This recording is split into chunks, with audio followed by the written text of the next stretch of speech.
Welcome to You Can Understand the Bible. This is the podcast on biblical interpretation with Dr. Bob Utley. Happy Memorial Day. Thank you so much for connecting today.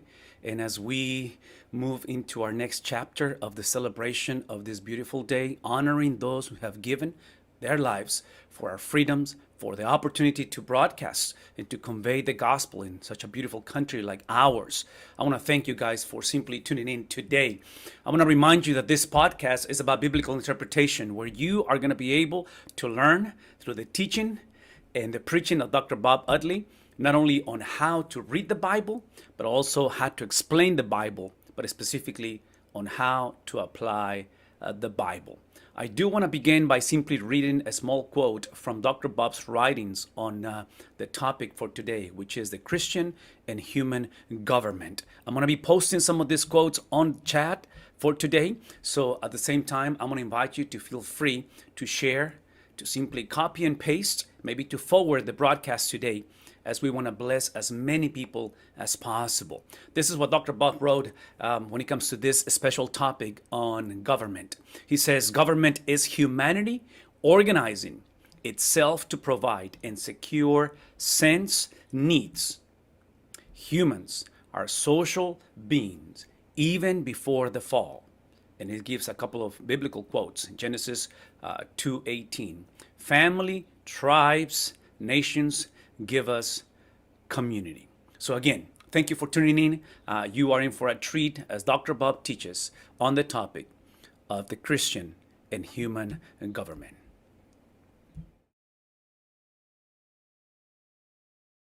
With the Christian and their relationship to the civil government today. We're going to be looking first of all at a basic introduction, definition, purpose, moving to the biblical material, and then doing some concluding remarks. There are going to be several biblical passages today, and so I hope you'll follow in your outline as we go through this very, very important and critical biblical study, okay? First of all, let's give a definition of civil government, human government. Government is man in society organizing himself for his sensed physical needs. Man in society organizing himself for his sensed physical needs.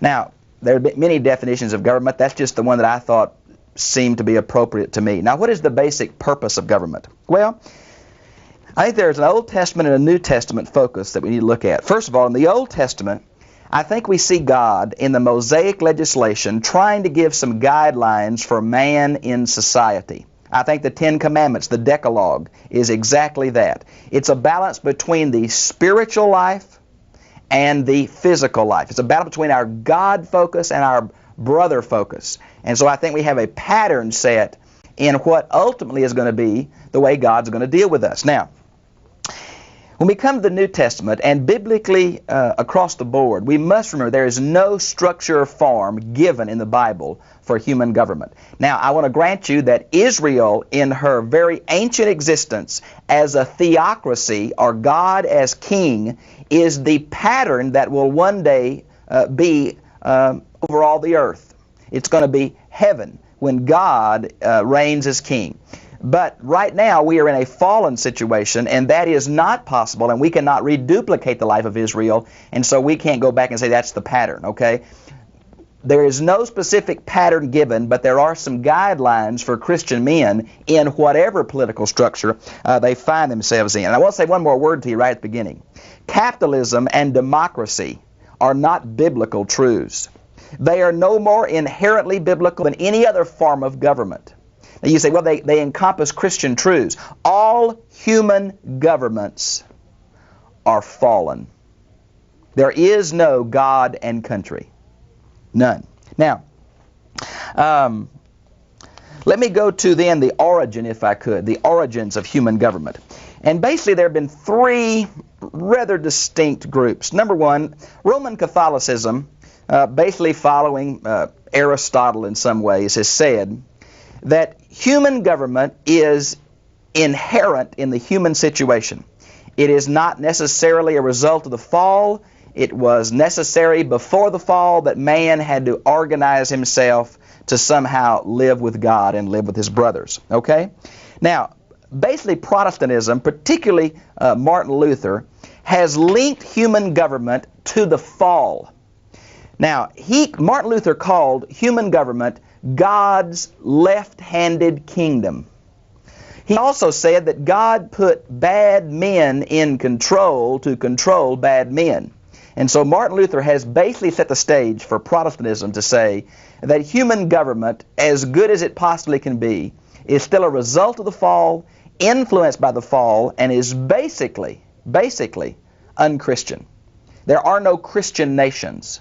There are just Christians within human governments. Now, Karl Marx, of course, has said that religion and human society, or human government, basically serve the same purpose, and that is they are an elite group trying to put their will and wishes on the masses for the elite group's benefit. Now, he called religion the opiate of the people to control the masses. Well, he called human government the same thing. It's an elite group trying to control the many for the benefit of the few. Now, of course, that's his basic view, and those are the three of the many ways of looking at human government. Now, let's go to the biblical material if we could.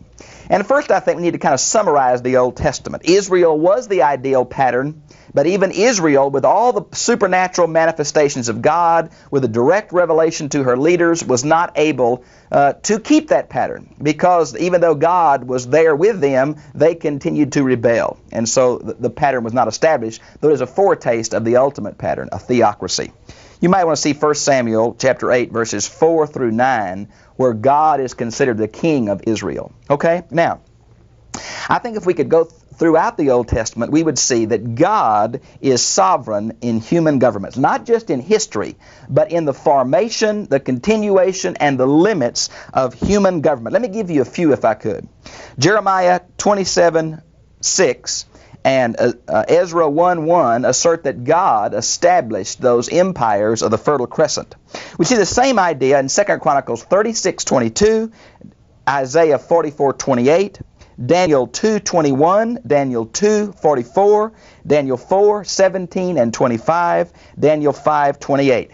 God is in control of human governments. Now, that does not mean that they are spiritual entities. It simply means that God has purposed that human government exists for the purpose of keeping law and order in a fallen world, and therefore He establishes them and controls them. Now, God's people are repeatedly admonished to submit themselves to these human governments, even invading, occupying governments. Let me give you a few of that. Daniel chapter 1 through 4 in Daniel's relationship with Nebuchadnezzar. Daniel chapter 5 in Daniel's relationship with Belshazzar. Daniel 6 in Daniel's relationship to Darius. And then Ezra and Nehemiah's entire attitude toward the Persian Empire with which they dealt. And finally, I want to say that God's people are also admonished to pray for civil governments. You might want to see Jeremiah 29:7. And I brought my... This is Biblica Judaica. It'll give you a hernia, it's so big. But under the article called Pray for Government, it mentions the Jewish prayer here that begins every Sabbath worship. It's supposed to be from Rabbi Hananiah, and it is quoted in the Mishnah. And it's a prayer for human government. Pray for the welfare of the government, since for fear thereof men would swallow each other. And I put the reference in the Mishnah in your notes. And so there we have a precedent in rabbinical Judaism of praying for the state. Now let's go to the New Testament material, and here I'm going to spend a little longer. I think Jesus focuses not directly on human government, but indirectly in several different places. The one we want to pick up on most definitively is his discussion with the religious leaders concerning the poll tax. Now, we must remember that this is not a neutral setting where Jesus just sits down and discusses government as a philosophy or a way. It is in the context, it's in Matthew 22, the context of two political groups within rabbinical Judaism trying to catch him on the horns of the dilemma to alienate at least one group of the people from him. Now, to understand clearly chapter 22, verses 15 and following, we must see its relation to chapter 21 of Matthew. Beginning in verse 18 of Matthew 21 is a series of three parables. First the fig tree, then the two sons, and then the wicked husbandman. Now, these three parables show God's rejection of at least the leaders of Israel, if not Israel, as His instrument for bringing world redemption. And we summarize that in chapter 21:45, where it says, "Then the high priest, the Pharisees, heard these stories. They knew He was speaking about them." And they were really upset. So they began to really try to trap Him and trick Him now. Now notice in verse 15, "And the Pharisees went up to make a plot to trap Him in an argument." Now the Pharisees were uncertain exactly the etymology of this word. Some mean the separated ones. That's the more common etymology. Some think it means from the root to divide, and some think it means from the root Persian, because we believe that they developed during the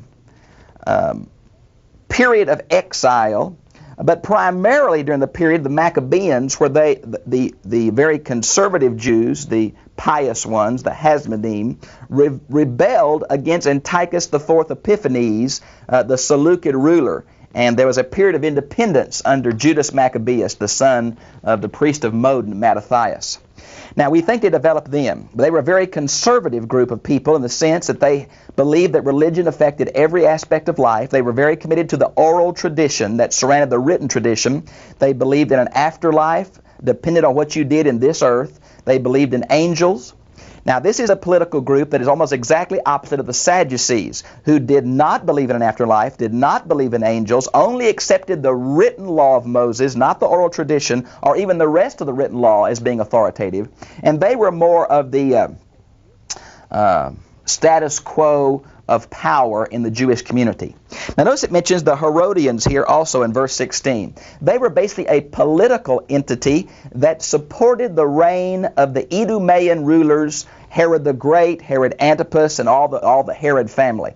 And so these two groups, the Pharisees and the Herodians, they wouldn't be caught dead together. And yet here they are trying to trick Jesus into two sides of the dilemma about should you pay taxes to Caesar or not. Now that's the question. Notice they sent their disciples. Man, there's nobody more gung-ho than theological students. And so the Pharisees sent these theological students to Jesus to trick Him, along with the Herodians. Here's what they said: "Teacher, we know that you are in the habit of telling the truth." Basically, they're trying to flatter Him into getting Him caught on one side of this dilemma. "And teaching the way of God." Now, this way of God, I think, goes back in the Old Testament. Remember where Vacation Bible School verse, "Thy word is a lamp unto my feet and a guide unto my path." This idea of a path, well-worn wagon tracks or a footpath, was the idea that God had given us some clearly definable boundaries. You might want to see Hosea chapter 14, verse 9, with the same idea of these correct paths of truth. Now, in honesty, that you do not care what anyone says, for you are not partial. They're still trying to flatter Him on making Him pick one side or the other. And here's the issue. So give us your opinion on this question. Is it right to pay Caesar the poll tax or not? Now the word right means legal right. Basically, they're not asking about the Roman legal right, for obviously it was right to pay in Roman law. They're asking about the Mosaic background to this question. It's a rabbinical question, okay? To pay Caesar the poll tax. Now we get the English word census from this. The poll tax was a single denarii. It was for men from 14 years old to 65 years old, and women from 12 years old to 65 years old. It went directly into the emperor's coffers. Okay? It's called the poll tax. Now, the Herodotus, of course, would have supported this, and the Pharisees would have vehemently rejected this. And so they're trying to trick Him on the horns of this dilemma. Now, Jesus saw their malicious plot. Now, either He was a very astute perceiver of men's thoughts in the sense of looking at them, able to read them well, or He simply used His supernatural understanding. And many times it's very hard in the Bible to know which He's doing. But He saw their malicious plot and so asked, "Why are you testing me?" Now this word for test means to test with a view toward destruction. This is not the test with a view toward approval that's used of God. This is the one that's used of Satan and men. So they're trying to trick him to destroy him. You hypocrites. Now, two words, theatrical words, to judge under, or to play behind a mask. They weren't truly saying what they believed. They were trying to trick him, and he recognized it. Show me a poll tax coin. Now, this would have been a denarius. Now, denarius was a day's labor's wage or a soldier's wage for a day. And it had on one side a picture of Tiberius Caesar. And it said, Tiberius Caesar Augustus, son of the divine Augustus. And on the other side, it had him sitting on a throne and said, highest priest. Now, this coinage showed who was in political charge of Palestine. It was a symbol of political control. But on the coin, the emblems and the titles show that the emperor considered himself to be deity. Now, so Jesus asked for the coin. The very fact they had the coin showed they were under the government control of Rome. And he asked them, whose likeness and title is this? And they answered, Caesar's. And he said, now in my Williams translation, it's the word pay, but literally it's a different word from verse 17. In verse 17 it's the word pay, but here it's the word pay back, Caesar, therefore what belongs to Caesar, and pay God what belongs to God. Now what that's saying, there's been a whole big deal made of that, of the separation of church and state. But I say to you, I'm not sure we can get a detailed theological discussion of the separation of church and state from this passage. We read too much in these passages because we want the Bible to say more than it does on certain issues. The truth is there is a proper relationship of a state and a proper relationship of faith. And what Jesus is saying is, give what is due to the state. Now I'm going to cover Romans 13 next, which sets the theological understanding of the state, and so I'm not going to do it here. But what he's saying is there's a proper sphere of influence for the state, and there's a proper sphere of influence for faith and worship of God. Give unto Caesar that which belongs him rightfully, because he's set up by God, but give to God what belongs to him. Whenever the state claims ultimacy, especially in the sense of the deity of their emperor, the state has gone beyond the bounds that God has given it, and therefore we cannot submit to that. Yet there is a realm in which we are to submit as unto the Lord to civil authorities. Not if we agree with them, not if they're, quote, democracies. We are to do it because we are Christians, and how we act affects evangelism and ministry. Dr. Bob is going to come back to close out our time together today with this unbelievable topic of the Christian and human government.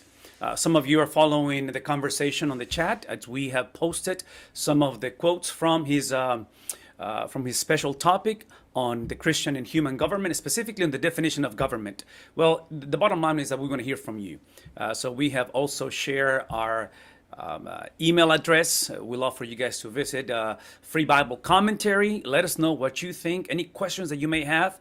And I want to remind you that tonight, 7 p.m. Central Standard Time, we're going to have Dr. Bob live for the final installment of Genesis chapters 1 through 11. There's a time where Dr. Bob is going to cover some of the chapters from Genesis. Specifically, he's going to finish chapter 2, chapter 3, and we hope to get all the way to chapter 4 live tonight on these channels where you guys are connected at this moment.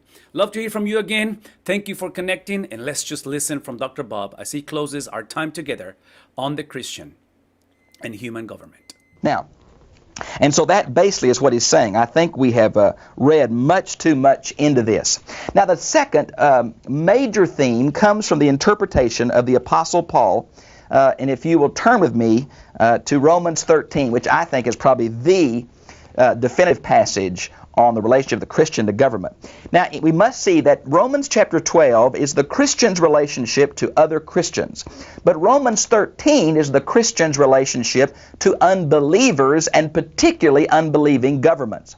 Now, the parallel of this is going to be 1 Peter 2, and we'll deal with that it also in this lesson. Now, watch this. Everybody must obey the civil authorities. Now, the word obey here is a present imperative, habitual action as a command. Now, so we must habitually, and the word is submit, which is a military term to mean to align oneself under, okay? And it's an attitude in the Bible more than a military connotation. It's an attitude of reverence and submission to others because of our relationship with God. That's what Ephesians 5:21 is all about. Now, civil authorities. The word here is used in many passages, and you'll see it in your outlines, for angelic powers. And so some of us say that angelic powers are behind human governments. And I think that's probably true from the book of Daniel. But here it simply means human governments, civil authorities.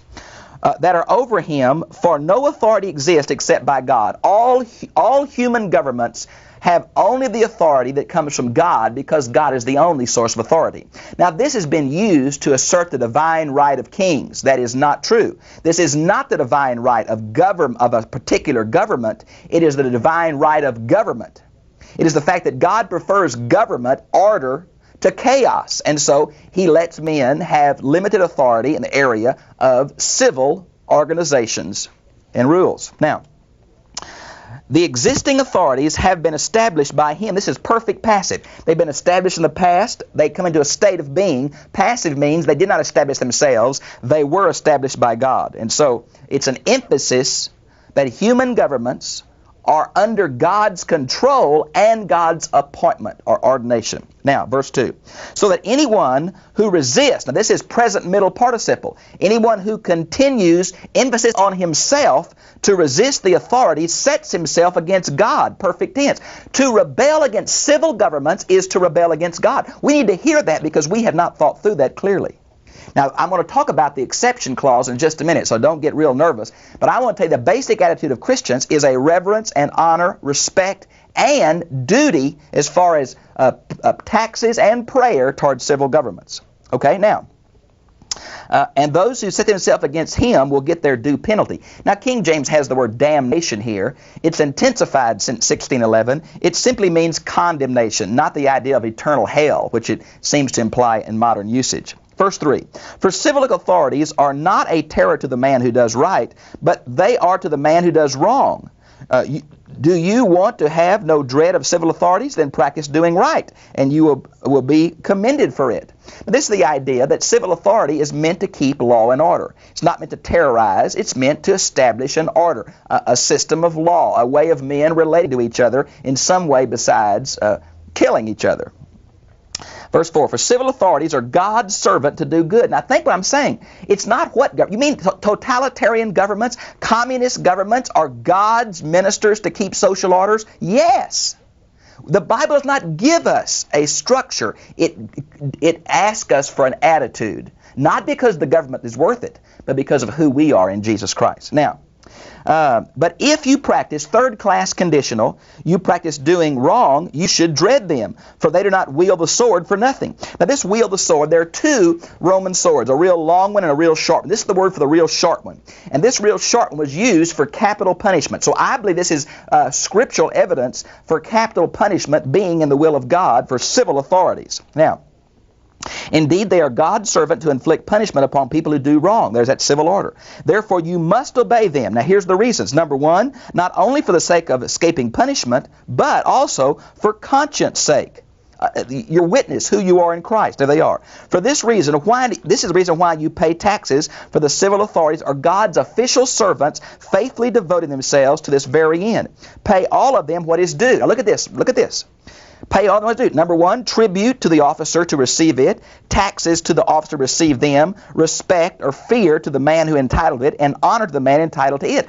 My friends, we are not only to obey governments, but we are to respect them because in their bounds they are God's will for our lives in this present order. Now, that is so important that we hear that, okay?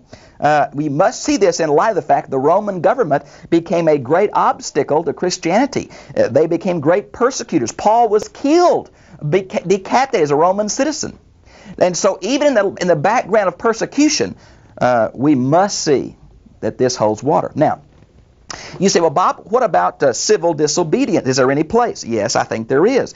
We must look in the book of Acts where, and it's in Acts 4, and then particularly in Acts 5:29, where it says we must do what God tells us, not what men tells us. We see Peter and Paul before the Sanhedrin. They say, don't preach anymore in Jesus' name. They say we can't do that.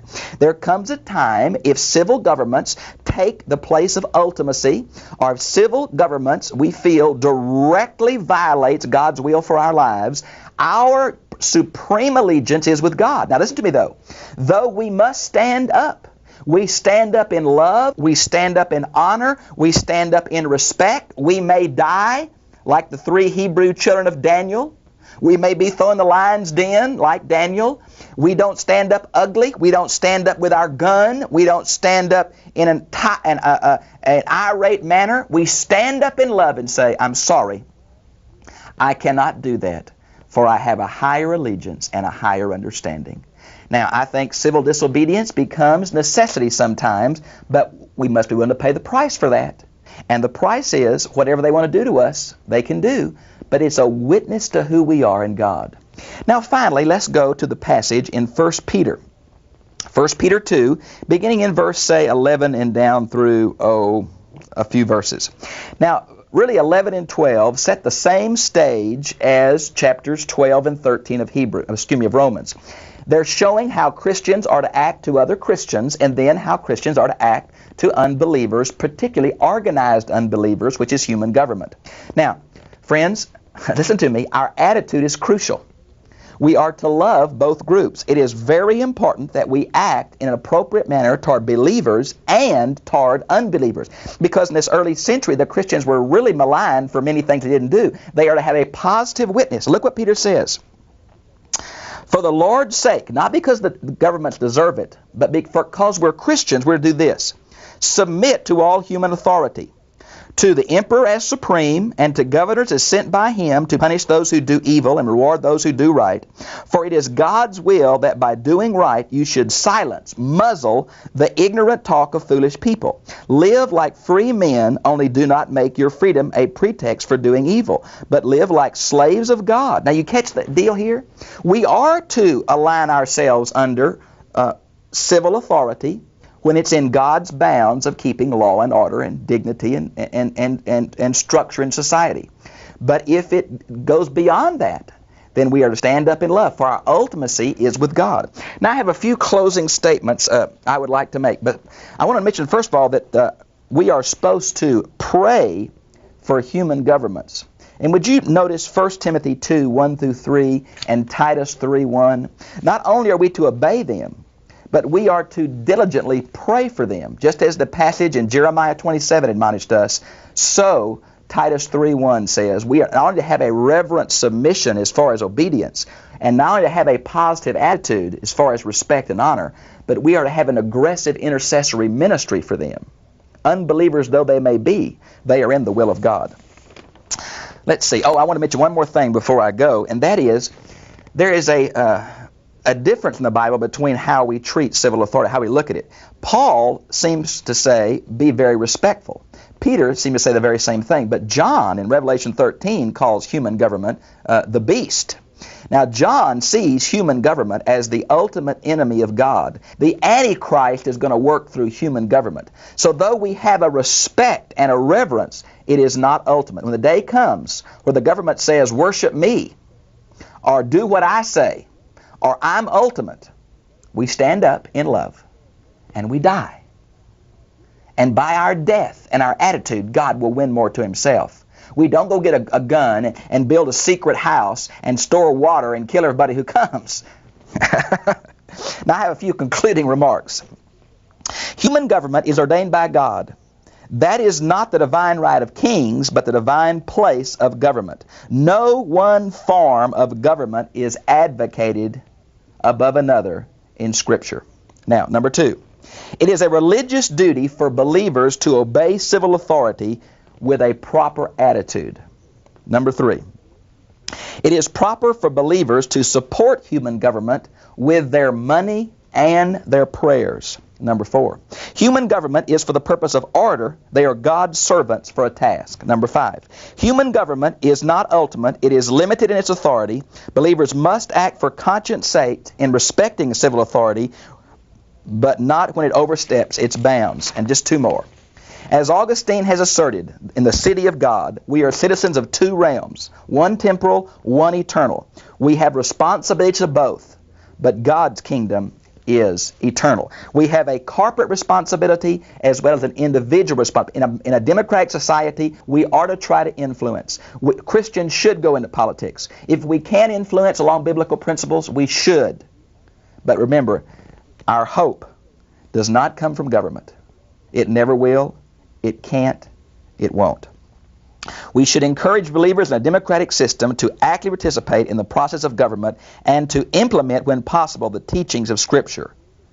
But government will never solve the problem. I've enjoyed being with you. I'll see you again, same time, same place, next week.